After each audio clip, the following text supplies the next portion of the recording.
More than half of all people affected by disasters live in countries affected by fragility, conflict, or violence, known as FCV. In 2023 alone, disasters hit FCV countries across all regions of the globe. Disasters and conflict are often mutually reinforcing. Disasters can exacerbate pre-existing social tensions. For instance, frustration at the slow delivery of relief after an earthquake in Papua New Guinea in 2018 caused a surge in violence. Vice versa, conflict can lead to increased disaster exposure and vulnerability. In 2022, flooding across Chad affected over 1 million people, with displaced populations more vulnerable to exploitation by armed groups.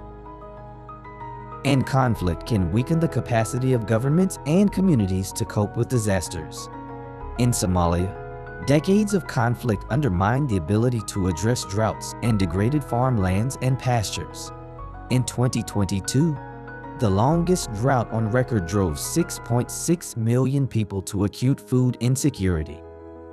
Climate change can multiply these threats, intensifying the severity and frequency of extreme events, and exacerbating the risk of conflict by contributing to water stress or food insecurity. The World Bank has increased resources and engagement in FCV-affected countries, where 2/3 of the world's poor will live by 2030.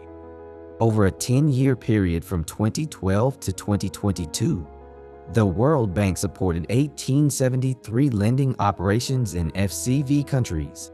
This amounted to funding of use-only $143 billion, accounting for 26% of World Bank operations. Of those, 310 lending operations to a value of $29.4 billion have included some component of DRM. That means 17% of FCV lending operations have included some consideration of DRM. Its FCV strategy promotes inclusive approaches that address the root causes of vulnerability, even during active conflict. Climate and disaster-related shocks are among those vulnerabilities.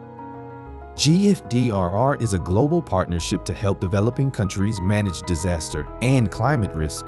It has responded to the growing demand for support in FCV contexts. GFDRR has provided 320 grants across 50 FCV countries. This accounts for 25% of all grants and 23% of all GFDRR funding. $153 million has been mobilized to DRM in FCV contexts.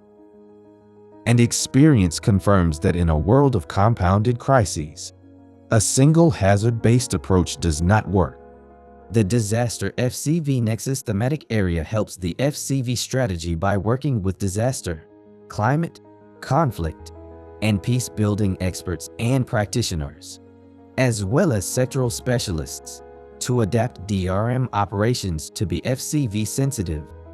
The Disaster-FCV Nexus is mainstreaming DRM in FCV contexts by capitalizing on key entry points in FCV engagements and adapting pre-existing tools for more efficient delivery of DRM in FCV settings.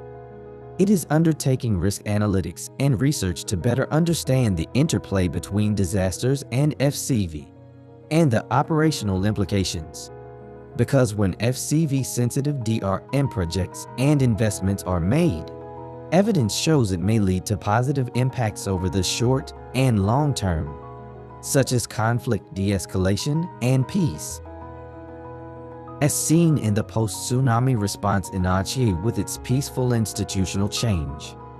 To inform the design and delivery of investments, we conduct risk analytics which explore the intersection between disaster, climate, and conflict risks, as done in the early recovery of Cyclone Idai in Zimbabwe, and to inform development planning in South Sudan.